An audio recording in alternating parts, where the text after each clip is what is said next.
네, 박수로 환영해 주시기 바랍니다.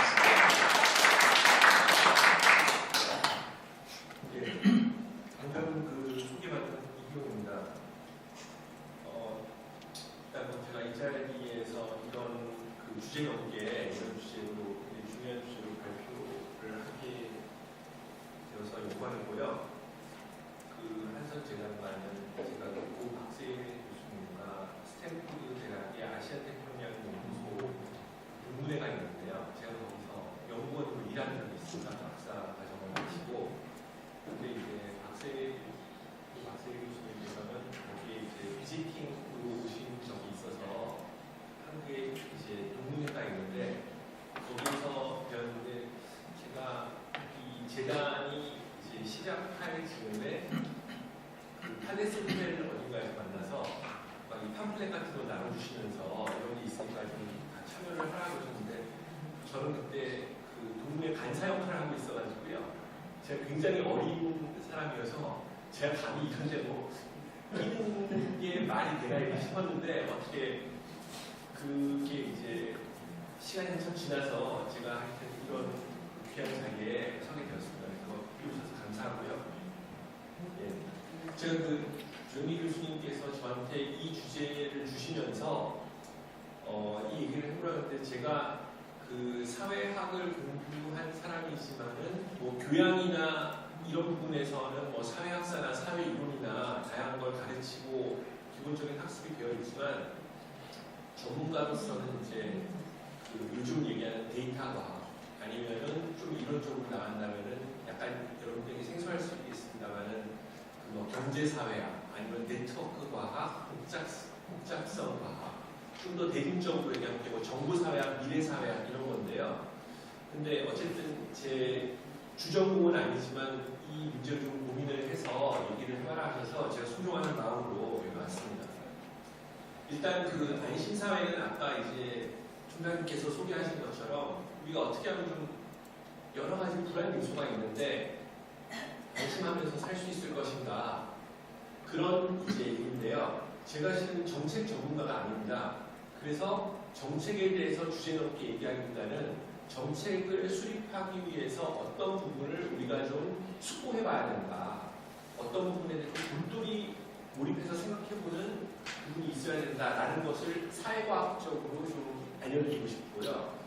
그리고 이것도 역시 이제 선배를 받으면서 조 교수님과 통화를 했습니다만은 지금 여기서 얘기하시는 안심사회라는 게 어떻게 보면 굉장히 대중적인 용어라고 한다면 학술적인 용어로는 이제 위험사회라는 게 있는데요. 위험사회. 근데 이 말 자체가 위험사회로 위험한 사회로 들리잖아요. 근데 이게 서양 말, 그러니까 영어에서 리스크 소사이어티를 번역하면서 위험사회라고 하는데 여기에 내포된 뜻은 위험을 대비하는 시스템을 갖춘 사회라는 뜻입니다.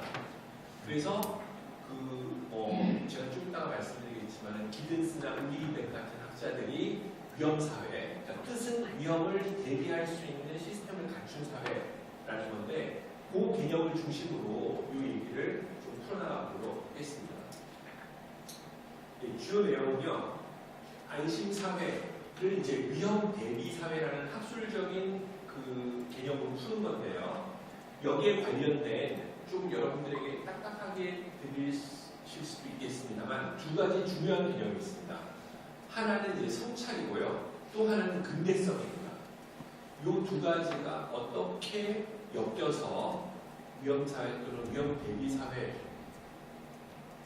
사회라는 주제로 연결이 되는지를 제 발표에 상당 부분을 할애했고요. 그러면 이제 이 두 개념을 정리를 하시면은 근대적인 위험 요소라는 게 있습니다.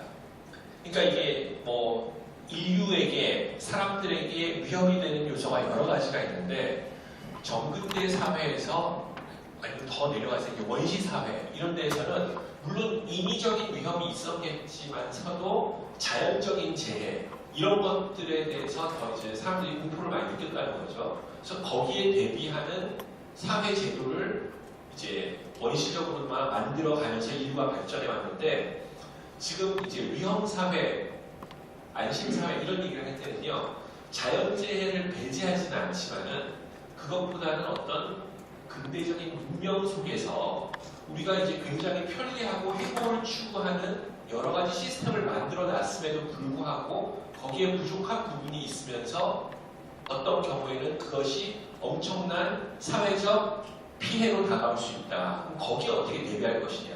이게 이제 위험 대비 사회의 얘기입니다. 그래서 근대적 위험 요소라는 부분은 근대적 위험 요소 얘기를 할 텐데요. 그러기 위해서 이제 근대성이 뭔지를 좀 살펴봐야 되는데 거기에 대해서 좀 얘기를 하려고 하고요. 그리고 근대적 결과에 대한 사회적 성찰, 근대적 결과 중에는 위험 요소가 있는데 엮어서 얘기하고, 그리고 이 부분 이제 안심 사회, 위험 대비 사회로 가는 길, 이 정책적 지향은 제가 이 분야의 전문가가 아니라 이제 선생님들께서 훨씬 더 깊이 생각을 해오셨기 때문에 여기에 대해서는 제가 짤막하게 얘기하고 넘어가도록 하겠습니다. 그 이제 안심사회, 안전사회는요, 이렇게 이제 조기 교수님께서 짤막하게 정의를 해주셨는데요. 학술적으로는 위험사회와 관련성이 큽니다. 이건 실은 이제 여러분들께서 많이 들어보셨을 거라고 생각하는데, 울리 백이라고요. 이제 사회 이론가, 그리고 현대 사상가로 이제 유명한 사람인데, 리스크 소사이어티라는 책을 이제 얘기를 했습니다. 이게 이제 그 베스트셀러였고 이제 스테디셀러고 뭐 굉장히 여러 나라 말로 번역이 됐는데요. 지금 요 말을 그냥 딱 들어오면은 현대 사회도 위험하다 이렇게 느끼거든요. 근데 다시 한번 말씀드리면 요거는 위험에 대비하는 사회를 만들어야 된다입니다.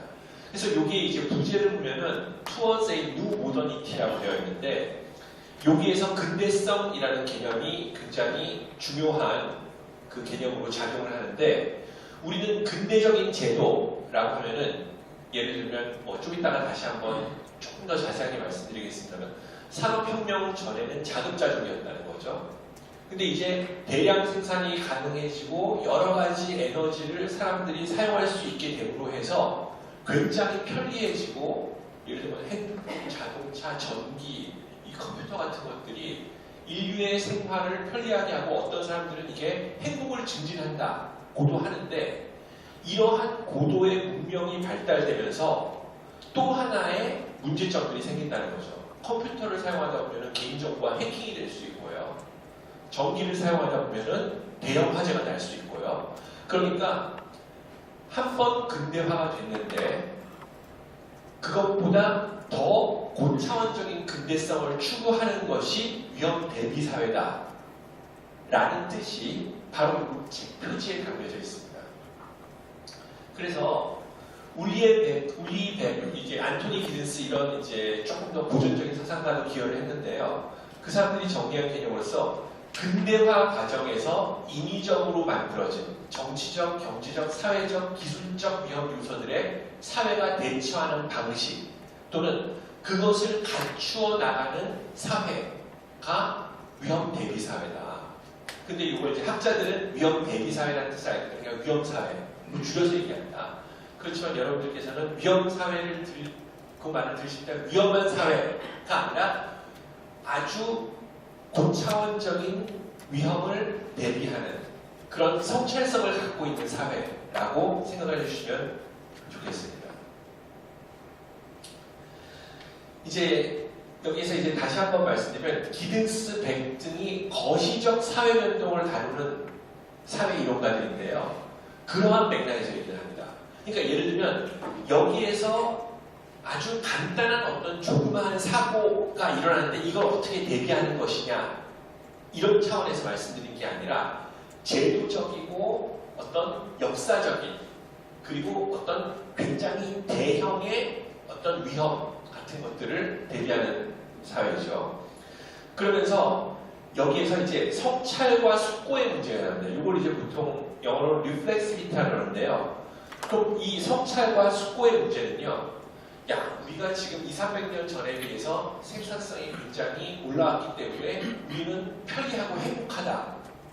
이렇게 좋아하는 게 아니라 그럼 앞으로 우리는 어떻게 더 생산성을 높여야 되고 혹시 우리가 지금 200~300년 동안 근대화 과정에서 만들어온 이것에 혹시나 어떤 문제점은 있을 수 있지 않는가를 성찰하고 숙고해야 된다는 겁니다.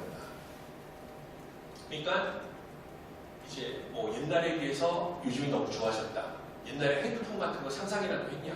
요즘은 스마트폰으로 안 되는 게 없다. 이렇게 좋아하고 만족해하기보다는 그렇다면 여기에서 또 사회는 앞으로 어떻게 발전할 것이고 어떻게 변화할 것이고 어떤 우리가 생각지 못한 위험에 대해서 골똘하게 몰입해서 생각해보는 이러한 미래적인 성찰이 필요하다는 거고요. 그럼 성찰의 대상은 무엇이냐? 지금의 우리인데 이거를 인문사회과학자들은 근대적인 인류라고 합니다. 전 근대적인 인류가 있는가 하면 우리 이제 근대화돼. 그래서 그거를 압축적으로 근대성이라고 표현을 하고요. 그래서 성찰과 근대성 이 두 가지가 앞으로 제가 한 1, 20분 동안 주로 말씀드릴 내용이 되겠습니다. 이제 울리 백이 위험 대비 사회 리스크 소사이어티라는 책을 내어서 이제 학계에 어떤 큰 방향을 불러일으키고 대중들에게 큰 자극을 줬습니다. 그런데 이러한 맥락을 울리 백이 가질 수 있었던 어떤 원인 제공을 긍정적인 원인을 제공한 학자를 든다면요. 여러분들께서 이제 우리나라에서는 주로 제3의 길 이런 걸로 이제 얘기가 굉장히 많이 됐었는데 안토니 기든스입니다. 이제 영국에서 굉장히 그 사회이론가로 어떤 그 명성을 떨치고 뭐 전 세계적으로 이제 사회학의 대중화에도 크게 기여한 사람인데요. 이제 안토니 기든스 같은 경우는 미래 사회에 대해서 여러 가지 얘기를 하면서 그 중에 하나를 리스크 소사이어티, 위험 대비 사회를 우리가 생각해 봐야 된다라고 잠깐 얘기하고 지나갔습니다. 그러니까 그때는 뭐라고 했냐면 아직 발생하지 않은 위험 요소에 대해서도 미리 생각할 수 있는 사회, 그런 시스템을 갖춰야 한다는 거죠. 그거를 약간 더 그 원문을 이제 번역한 거를 말씀드리면요. 미래 안전에 대비하기 위해 점진적으로 성찰하는, 그러니까 increasingly preoccupied라고 했는데 지금 성찰하는 양이 있다는 거죠. 오늘 이만큼 성찰하고 있다면 내일은 더 성찰해보고 또 미래로 갈수록 사회 변동의 폭과 또 변동의 가능성이 더더욱 다양해지기 때문에 이게 굉장히 어떻게 보면은 고통스러운 일이지만은 성찰의 양과 질을 더 늘려가야 된다라는 상당히 철학적인 얘기를 했습니다. 그러니까 사람이 마치 이제 인격을 수양하려고 그러면은 뭐 명상을 하든지 돌을 닦든지 이러는데 이제 그 돌을 닦고 명상을 하는 시간의 양과 질을 점점 늘려가는 이게 이제 고도의 수련이라면 사회도 그렇게 해야 된다라고 얘기를 하는 겁니다. 이게 되게 어떻게 보면 좀 황당하게 들릴 수 있는데 실은 사회 변동의 속도와 폭이 커지기 때문에 그러한 우리가 미처 생각하지 못한 위험 요소에 대비하기 위해서는 성찰의 양과 질도 늘려가야 된다. 여기서 점진적으로라는 말이에요. increasingly라는 말이 부사지만 굉장히 중요한 얘기입니다. 그렇다면 이제 결국 사회적 성찰하는 사회가 돼야 된다라는 건데요.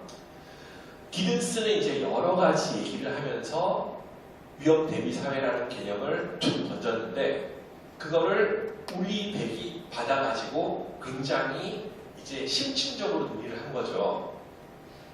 근데 이제 백도 아무리 학자가 좀 추상적인 얘기를 하고 이론적인 얘기를 하지만은 그래도 나름대로 구체적인 맥락을 잡기 위해서 선택한 전략이 근대성 자체로부터 기인한 위험과 불안 요소에 대응하는 방식이 내재된 사회라고 정의를 했습니다.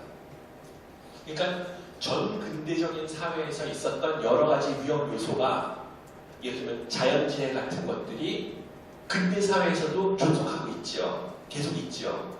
그렇지만 지금 기든스나 백이 얘기하는 안심사회, 위험 대비 사회는 근대 문명 때문에 일어나는, 그러니까 자연 상태에서는 일어나지 않고 정근대 사회에서는 일어나지 않는 현대 사회에서만 특수하게 일어날 수 있는 여러 가지 문제점들에 대해서 우리가 성찰을 해야 된다. 즉 근대적 위험 요소를 식별을 해내야 된다라는 겁니다.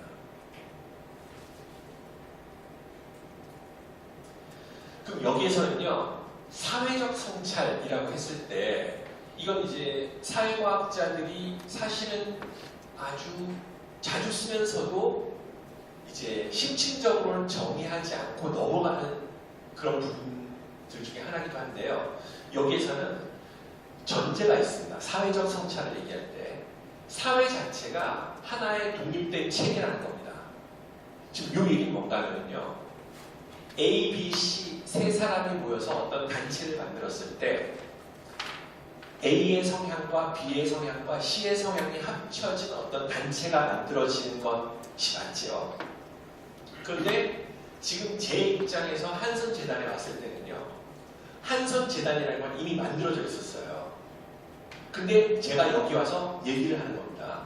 그러면은 한선재단이 처음 만들어질 때는 어떤 분들이 모여서 만들어졌겠지만은 제 입장에서 보면은 이미 있는 거죠.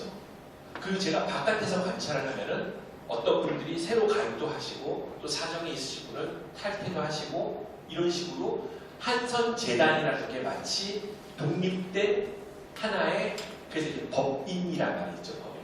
하나의 독립된 조직, 독립된 유기체처럼 활동을 한다는 겁니다. 근데 그거를 큰 사회에 적용시키면요, 사람들이 모여서 사회를 만들어낸다기보다는 사회라는 건 원래 있었다는 거죠.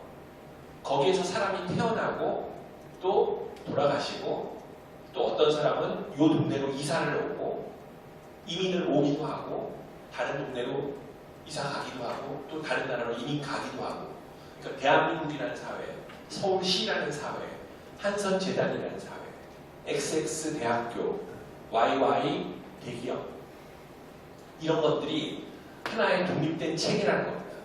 근데 여기서 이제 제가 그냥 그 영어를 사회과학자는 영어로 습관해서 그대로 가져왔는데요. 사회는 하나의 독립적인 체계인데 무엇을 갖고 있냐? 하위 체계를 갖고 있습니다. 근데 큰 체계가 유지되기 위해서는 하위 체계들이 잘 연결되어 있고 소통이 돼야 되겠죠.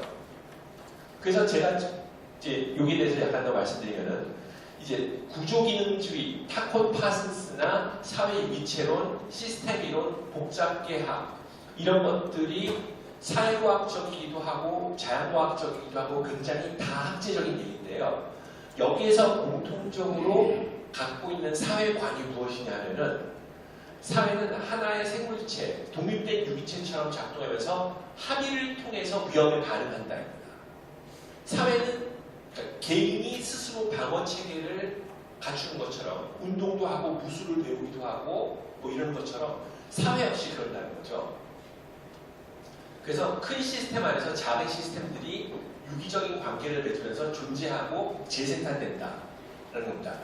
그럼 이러한 사회에 대한 인식을 여러분들이 갖고 계시면요, 사회가 그 안에서 일어나는 여러 가지 현대적인 위험 요소에 대해서 어떻게 반응해야 될까, 그런 그림을 이제 그려보시면 될 것 같습니다. 그럼 이제 사회적 성찰 수고라는 건요, 사회에 대해서 이런 식의 이제 개념을 여러분들이 갖고 계신 상태에서 사회적 성찰 수고에 대해서 얘기해 보면은, 위험 대비를 위해서 자원을 어떻게 활용할 것인가. 지금 위험 대비라는 것은요, 아직 일어나지 않은 일이에요. 근데 일어날 가능성이 있다라고 인지하는 거거든요. 또 바꿔 얘기하면은, 우리나라에서는 내 주위에서는 아직 일어나지 않았어요. 근데 외국에 과거에 어떤 것들이 일어났는데, 지금 내 주위나 우리나라에서도 이런 일이 일어날 가능성이 있다라고 인지가 되는 겁니다. 그렇죠. 그런 것들은 뭐 동일본 대지진부터 해가지고 또 뭐 전쟁이 위험 요소가 될 수도 있는 거고, 그리고 뭐 어디서 무슨 뭐 가스관이 폭발하고, 우리나라에서도 그런 일, 다리가 무너지고, 사실 그런 거는 어떻게 보면은 굉장히 어떤 비참한 어떤 굉장히 참담한 일이긴 하지만은, 그것보다 더 대형의 근대적인 현대적인 재앙이 있을 수도 있다까지 생각을 해야 됩니다. 그러니까 과거나 다른 나라에서 일어나지 않은 그 위험 대비 아직 일어나지 않은 건데, 그거를 위해서 자원을 어떻게 저장을 해둬야 되는가. 그럼 여기에 대해서는 굉장히 이제 사회적인 논쟁이 필요하겠죠. 어떤 사람은 이러겠죠. 일어나지도 않은 건데 왜 우리가 이 돈을 이렇게 이만큼 이쪽으로 따로 마크해줘야 되냐. 어떤 사람은 그래도 일어날 수 있으니까 우리가 지금 돈을 아껴서 이만큼 대비를 해둬야 된다. 거기에 대한 논쟁. 그러니까 사실 이제 자본주의 사회고 시장 경제니까 재원에 대한 논쟁이 굉장히 첨예하게 대립될 거로 저는 생각이 됩니다. 이 과정에서 사회 통합을 어떻게 유지하면서 어떻게 소통할 것인가. 논쟁이 일어나면 분열이 되죠. 그렇지만 그러니까 논쟁 자체가 위험 요소가 될 수도 있는 겁니다. 이제 위험 사회 그 책을 읽어보면요, 거기에 대해서 논쟁하는 것 자체가 사회 통합을 이제 저해하는데 그것 자체가 굉장히 근대적인 위험 요소일 수 있다. 이런 식으로 약간 그 순환론, 이제 별로 좋지 않은 순환론이가 작동하긴 하는데요. 근데 사회는 이미 구성원들로 하여금 각 사회에 독특한 방식으로 사회적 협의를 이끌어내도록 하는 제도를 갖고 있습니다. 우리나라에 국회가 있고요. 또 뭐 토론회가 있고요. 그리고 어떤 분들은 칼럼을 써서 소통하기도 하고, 대학에서 가르치면서 소통하기도 하고, 연구를 하면서 소통하기도 하죠. 그래서 여기에 큰 시스템에 대해서 작은 시스템 얘기를 제가 이쪽에서 했는데, 정부, 기업, 교육, 문화, 종교, 언론 등 사회의 여러 하위 부분들은 각종 장점에 대처하기 위해서 끊임없이 이미 소통을 하고 있습니다. 근데 그게 얼마나 원활하냐의 문제와 또 그 소통을 하는 데 있어서 앞으로 일어날 수 있는 여러 가지 위험 요소에 대해서 얼마나 대비하는 어떤 굉장히 대비적인 어떤 미래지향적인 소통을 하고 있느냐를 성찰을 해봐야 된다라는 것이 위험사회와 관련된 내용입니다. 제가 실은 이번 여름에 미국의 워싱턴 주 쪽에 여행을 다녀왔는데요. 이번에도 보니까 근데 제가 이제 8월 말쯤에 갔는데 거기 현지에 계시는 분이 그러더라고요. 오기 바로 며칠 전까지만 해도 캐나다에서 불이 나가지고 여기가 막 굉장히 공기가 안 좋았다고. 근데 그때 또 이제 워싱턴 주 남쪽에 있는 캘리포니아 주에서 또 불이 났대요. 그래서 그 불이 또 이쪽으로 올라와가지고 워싱턴 주에서는 정작 불이 안 났는데 캐나다랑 캘리포니아에서 이제 이쪽에서 불난 것 때문에 굉장히 공기가 안 좋았다는 것이더라고요. 근데 이제 최근에 이제 캐나다하고 얘기하자면은 2019년에 엘버타주에서 산불이 크게 났는데 그때 이제 캐나다가 물론 그 전에도 크고 작은 산불이 있었습니다만 이 굉장히 대형 산불이었다 그러더라고요. 그래서 이제 캐나다가 이거 우리나라의 장점이 엄청난 이 천연 자연이 잘 보존돼 있고 산이 멋있고 산악이 있고 이런 거였는데 그래서 이제 거기 관광객들이 엄청 많이 오잖아요. 근데 이렇게 불이 한 번 나고 나면은 그 복구하는데 엄청난 시간과 에너지와 돈이 필요하고 또 그동안 관광이 안 되죠. 그럼 이거를 대비를 해야 된다는 거죠. 요거는 일단 봤을 때는 자연재해에 가깝습니다. 근데 제가 여기에 관련된 기사를 좀 더 읽어봤어요. 여기에 대해서 심층 취재를 한 게 있는데 이러한 대형 화재가 2016년에 난 이유가 지구온난화 때문이라고 주장하는 환경학자들이 있습니다. 그러니까 그만큼 온도가 상승하니까 더더욱 건조해지고 그래서 작게 끝날 수 있었던 산불이 굉장히 커졌다는 거죠. 만약에 그 환경학자의 말이 맞다면 이거는 자연재해지만 근대 사회가 이산화탄소를 많이 발생하는 방향으로 에너지를 썼기 때문에 온도가 올라가서 대형 화재가 났다라고 결론 질 수 있습니다. 저는 그 환경학자의 말이 100% 옳다는 건 아닌데 이게 자연재해 같은데 실은 인위적인 부분이 그 사람의 말이 맞다면 있다는 거죠. 이건 어떻습니까? 이거는 그냥 공기가 탁한 거랑 좀 다른 거죠. 지금 이제 미세먼지에 의한 공동체랑 이부제를 실시한다. 그 관련된 기사인데 지금 우리나라의 미세먼지 같은 경우는 이게 이제 학자들마다 분석하는 게 다르더라고요. 이제 우리나라 외부의 요인이 몇 %다. 또 우리나라 내부의 요인이 몇 %다. 또 화력 발전이 문제가 있다. 뭐가 문제가 있다. 굉장히 여러 가지로 지적하는데 이것은 자연재해라기보다는 인위적인 어떤 대단히 근대적인 위험 요소이다. 이것이 이제 뭐 어떤 분은 뭐 좀 미세먼지를 쉽게 얘기하면 뭔가 하면은 우리가 독가스를 아주 조금씩 마시고 있는 거야. 그래서 서서히 독가스에 중독돼 가는 거야. 뭐 그렇게 표현을 하시던데 이것은 이제 굉장히 아까 엘버타주 산불에 비하면은 인위적인 거라고 볼 수 있죠.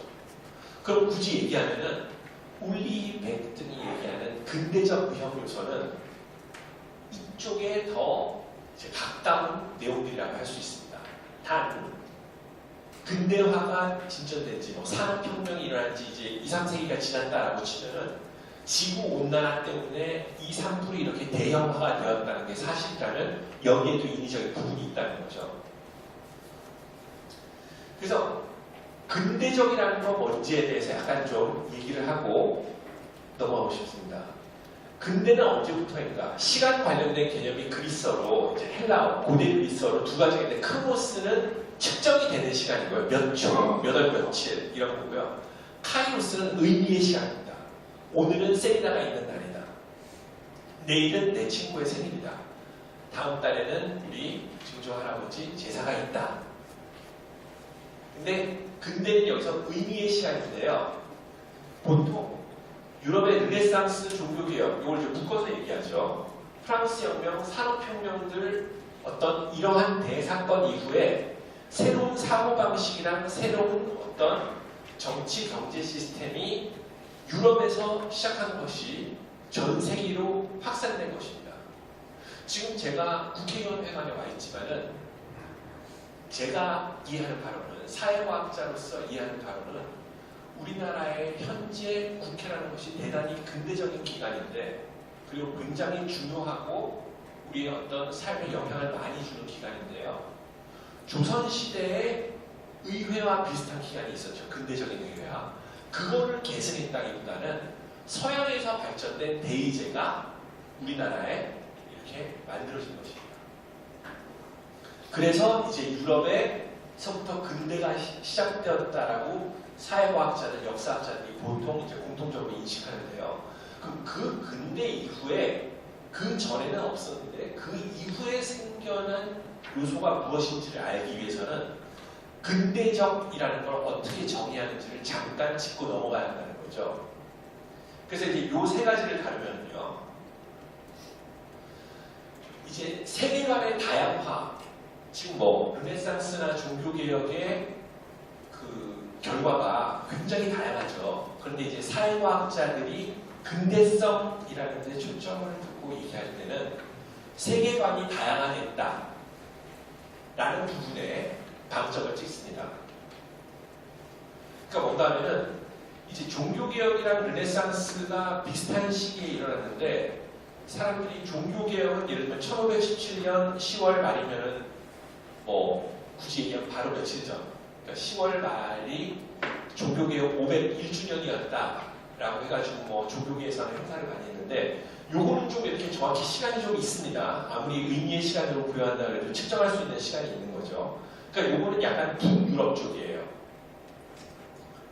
지금 이제 천주교라고 불리우는 그리스도교의 기독교의 어떤 서방 교회가 그 바티칸 중심에서 굉장히 여러 교단으로 분열되었습니다. 그래서 뭐 이제 루터교 그리고 뭐 그 외에 장로회, 감리회 여러 가지 교단들이 생겨났는데 지금 이거를 왜 아니 종교개혁이 어떻게 세계관에 다양하냐 이게 뭔가 하면요 여기에서 생겨난 굉장히 다양한 교단들이 기독교의 기본 교리나 이런 것들을 부정하지 않죠. 그렇지만은 부분적인 여러 가지 뭐 의례나 뭐 어떤 뭐 예식이나 성사나 이런 것들에 대해서 굉장히 다양하게 정의를 합니다. 그러니까 기독교 안에서 굉장히 다양한 관점들이 생겨난 거죠. 르네상스는 뭔가 하면은 뭐 비슷한 시기에 일어났다고 보는데 북유럽은 이제 새로운 개신교단들이 많이 생겨났으나 남유럽, 중남유럽에서는 아직도 천주교 가톨릭이 굉장히 우세합니다. 그렇지만 교회 자체를 분열시키지 않는 수준에서 인본주의적 사고가 굉장히 다양하게 드러나기 시작했습니다. 그러니까 그 전까지의 세계관이 신본주의였다면은 인본주의라는 것이 신본주의와 공존할 수 있는 그런 굉장히 어떻게 보면은 여유로운 그런 상황으로 바뀐 거죠. 그래서 르네상스와 종교개혁이 세계관의 다양화에 기여했다는 겁니다. 그러니까 종교가 존속해도 인간 중심 사고가 보편화됐고 현대사회에서는 근대성의 특징 중에 하나가 다양한 종교, 철학, 세계관, 사고방식이 공존한다는 거죠. 그러니까 예를 들면 이거라는 겁니다. 예를 들면 나는 어떤 폰이 좋은데 제 친구는 알고 보니까 그 폰을 싫어하고 제가 싫어하는 폰을 좋아해요. 그걸 제가 오늘 알게 됐어요. 너 나랑 절교해. 넌 어떻게 그런 이상한 폰을 좋아할 수가 있니? 나는 짜장면을 먹어야 되겠는데 넌 어떻게 짬뽕을 좋아할 수가 있어? 그러지 않고 어느 폰을 사든지 짜장면 짬뽕을 먹든지 공존한다는 거죠. 근데 이걸 더 큰 얘기로 가면은 갑자기 저랑 종교 철학이 다르다고 해서 너 나랑 절교야 이러지 않고 그러냐? 거기서 그렇게 이게 현대인의 자세라는 거죠.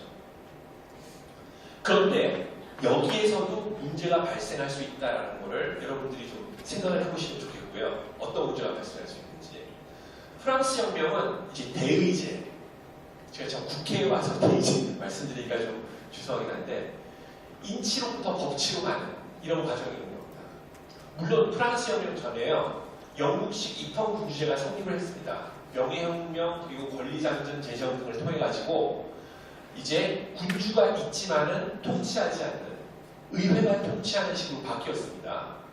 근데 이제 프랑스식 공화정은 뭔가 하면은 왕정을 단절하고 공화정이 만들어졌다는 거죠. 그때는 아마 사람들이 굉장히 놀랐을 거예요. 왕이 없이 우리가 살 수 있을까? 근데 지금 대한민국 사람들은 왕이 없어도 불편하다는 생각 안 하죠. 저는 가끔 이제 유럽 사람들 만나면은 그 왕국에 사는 게 어떠냐고 물어봐요. 왕에 대해서 어떻게 생각해요? 그러니까 그냥 왕은 당연히 있는 거고 내가 그 사람들 농담으로 이러죠. 학자들이 나는 공화국에서 살아보지 않아가지고 왕국이 어떻다라고 나한테 얘기를 해줄 수가 없대요.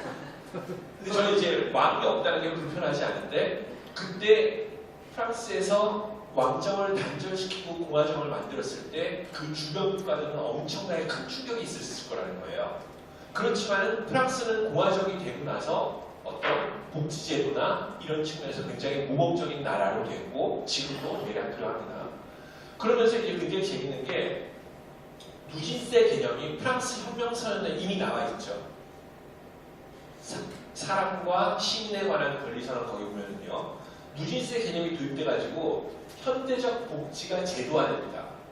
그래서 프랑스에서 어떻게 보면은 명문화가 최초로 되었는데 북서유럽의 나라들은 굉장히 강력한 복지를 실현하고 있고 그것이 전근대적인 왕국보다 훨씬 더 좋은 시스템이라는 거에 대해서는 모두가 동의하고 있다고 생각합니다. 그래서 보면 이제 행복도 같은 거 연구하시는 분들 보면은 북서유럽 나라들 사람들이 행복도가 거의 가장 높은 걸로 나옵니다. 거기에 이제 여러 가지 사회 문제가 있긴 하지만은 그래서 신분의 제약 없이 시민들이 법적 평등을 누리면서 살 수 있게 됐고 공화정 입헌 군주제 보편화를 통해서 납세와 선거를 통한 대의제 및 제도적 복지의 확산이 일어난다. 이게 이제 근대 정치적인 근대입니다.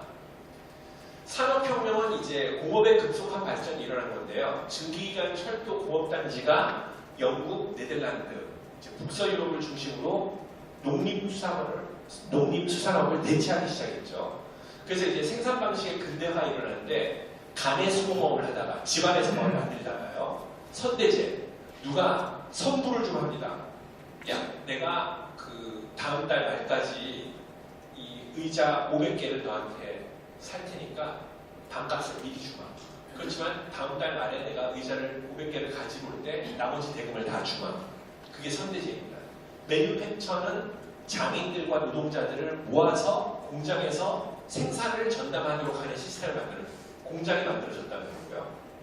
과학적 관리는 뭔가 하면은 자본가가 이 공정 자체를 정확히 공부를 해서 숙련되지 않은 노동자가 생산 라인에 투입이 돼도 곧장 생산성이 높게 이제 생산을 할 수 있다라는 거고 컨베이어 벨트를 거기에 더한 게 포드주의입니다.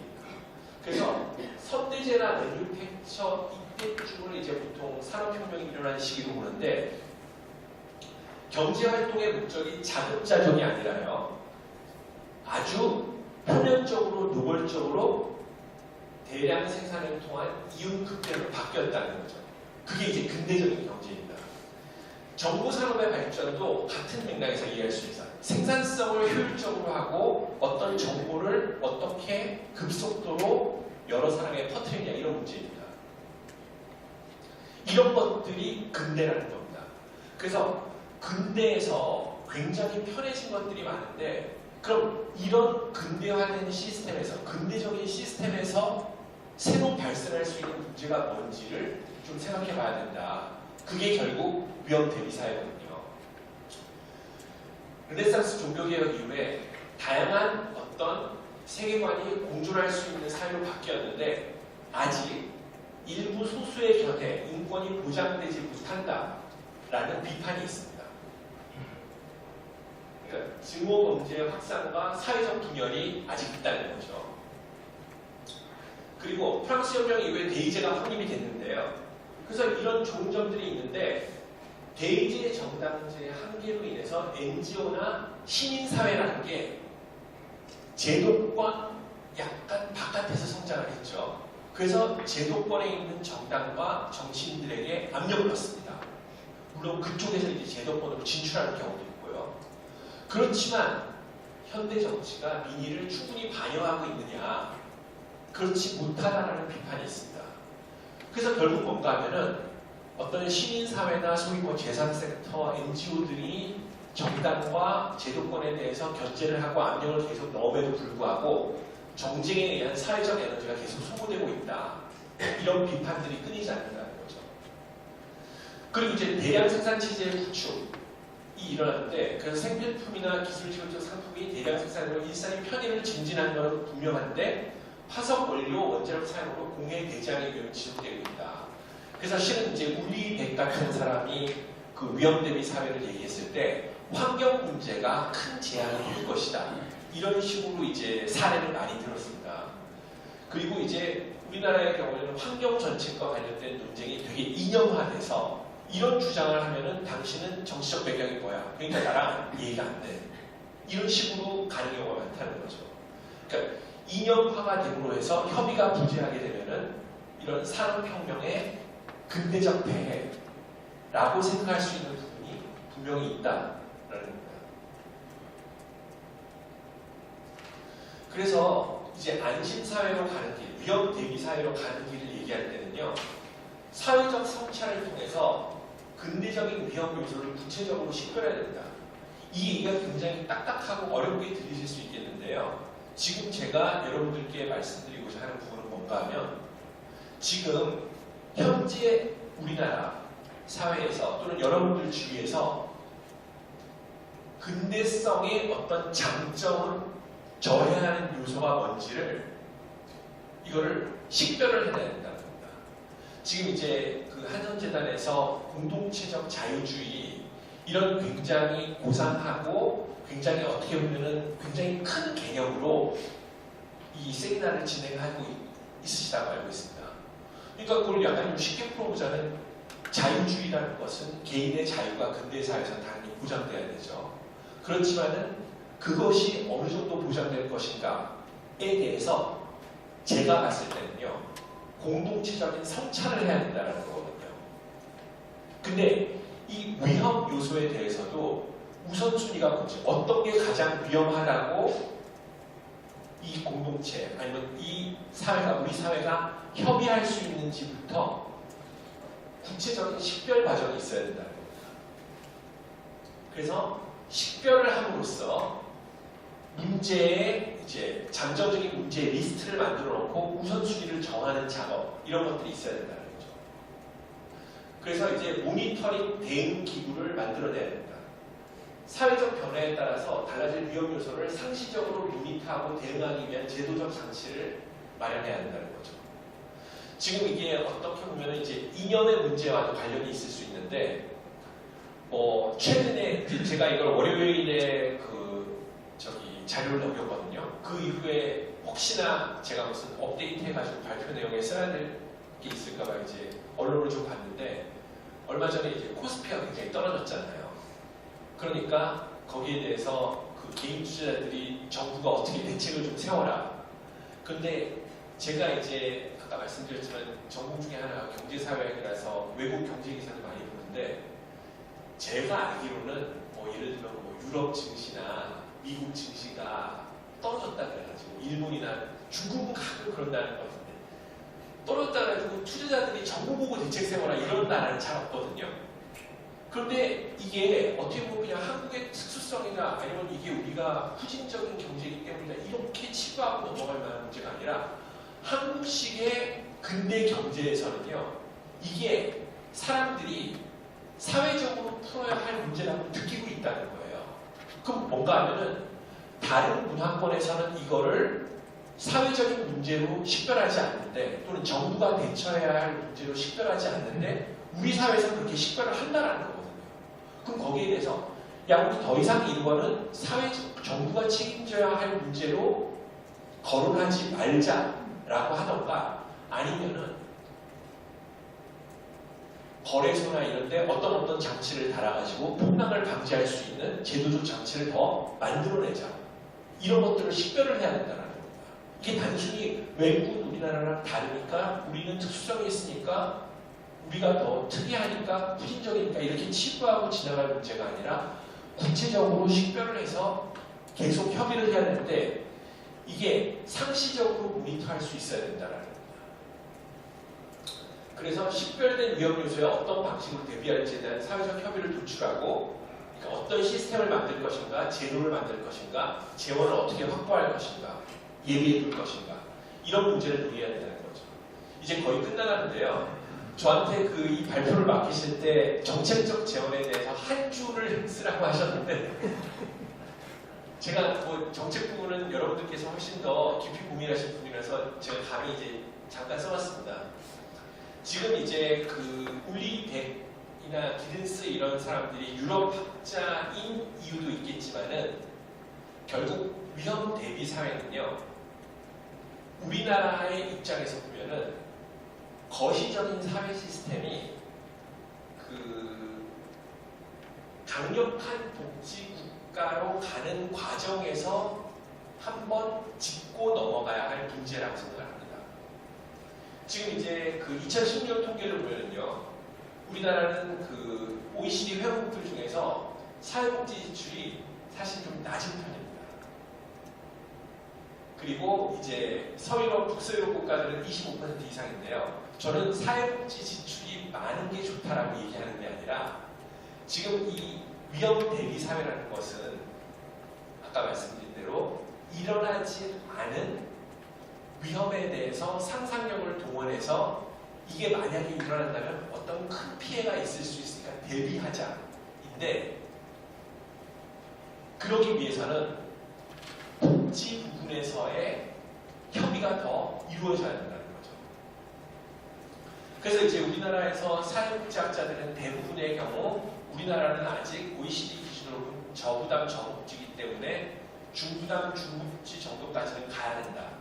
근데 전 세계가 북서유럽 국가들이 보면 가장 행복도가 높은 것으로 나오는데 나오는데 그 나라의 공통점이 뭔가 하면은 강력한 복지를 이루고 있다는 거죠. 그래서 제가 제언을 드리면요, 복지국가로 고부담 고복지국가로 가자라기보다는 강력한 복지국가로의 지향에 대해서 어떤 협의가 있어야 된다. 우리가 이것으로 갈 것이냐 말 것이냐. 왜냐하면 이것으로 간다는 지향점 그 맥락에서 위험 대비 사회가 본격적으로 논의될 수 있는 거거든요.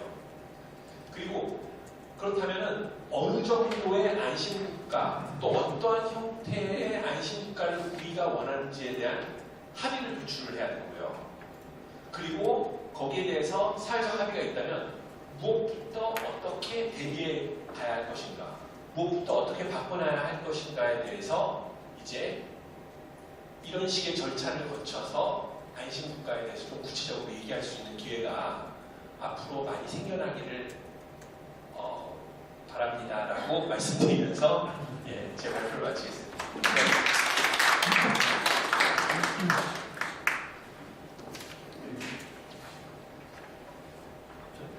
네, 교수께서 성찰과 근대성을 주제로 위험사회를 대비하여야 이런 말씀을 해주셨습니다. 그러면 이윤진 육아정책연구위원께서 지정 토론자로서 토론을 말씀주시겠습니다. 이윤진 박사는 육아정책이기 때문에 아마 사례도 그쪽을 만들지 않을까 생각이 듭니다. 그럼 이윤진 위원님 나오셔서 토론 나와서 말씀해 주시죠.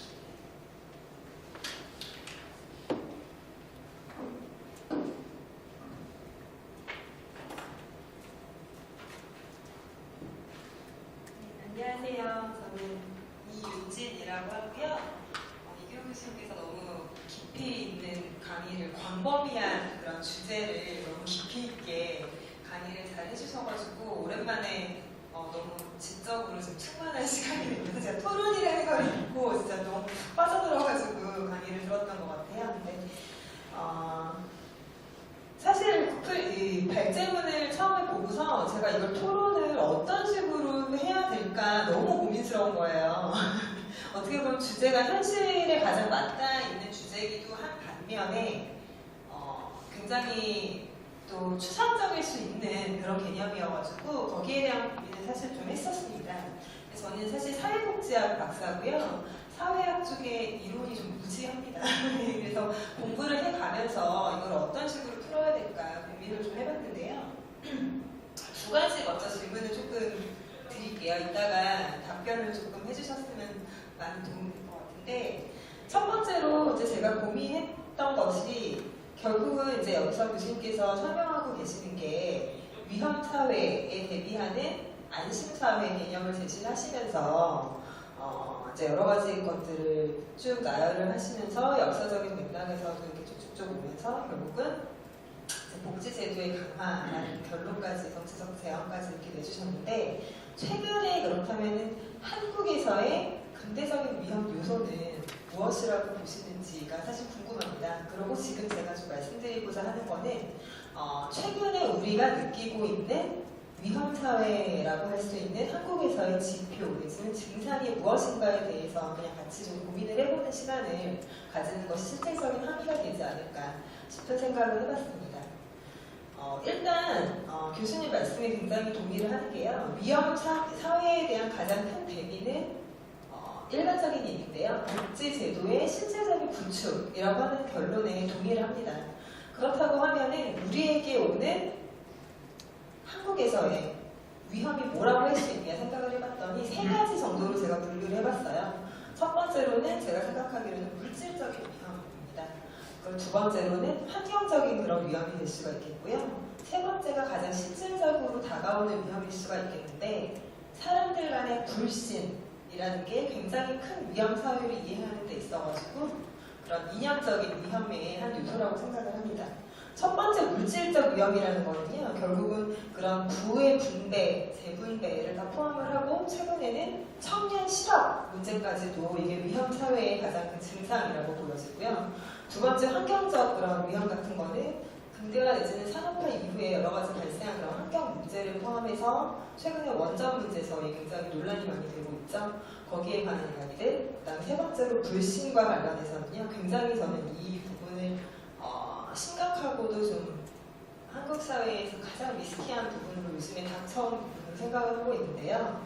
세대 간의 불신, 세대 내의 불신, 그 다음에 상호 간의 불신, 여러 가지를 다 포함을 합니다. 그래서 조금 제가 이제 더 나아간 생각을 해봤어요. 상상인데요. 되게 어떻게 보면 좀 위험한 상상일 수도 있는데, 두 가지 사건이 딱 눈에 들어오더라고요. 제가 사회정책 전공자인데요. 저는 그러니까 최근에 육아정책연구소라는 이제 국무총리 산하기관에서 그러니까 전반적인 그런 양육정책, 어린이집 정책 이런 것들을 연구를 하고 있는데, 긴장이 돼가지고 숨이 차네요. 목소리가 떨리시는데요. 그래서 일단 최근에 어린이집 아동 학대가 많이 일어나면서 누구의 잘못이냐, 누가 가해자고 누가 이 한국 사회에서 피해자냐라는 생각을 해봤어요. 근데 보육교사가 본인이 아동 학대 신문기사 보셨을 거예요. 가해자로 맘카페에서 지목이 되면서 자살을 했습니다. 그렇게 되면은 그때는 위험이라는 것에 한 가해자와 피해자를 특정할 수 없는 상황이 발생해 버릴 거예요. 그래서 이때는 그러면 우리 한국 사회가 그럼 이제 교수님께서 쭉 이끌어주신 그런 논리에 의할 때 이 위험 요소의 근본적인 원인을 뭐로 파악해야 하느냐라는 의문이 첫 번째로 들었고요. 두 번째, 며칠 전에 났던 그 신문 기사인데요. 모 기업의 사장이 또 이제 갑질 사건을 해가지고 위디스크였었나요? 기사 이제 뭐 읽어보신 기사 아시겠지만 사실 입에도 조금 담기 힘든 그런 행동을 하면서 사회적인 지탄을 받았죠. 두 가지 사건을 봤는데 첫 번째 보육교사 사건 같은 경우에는요. 일단은 불시인이 직접적으로 연관된 사건이라고 보여졌어요.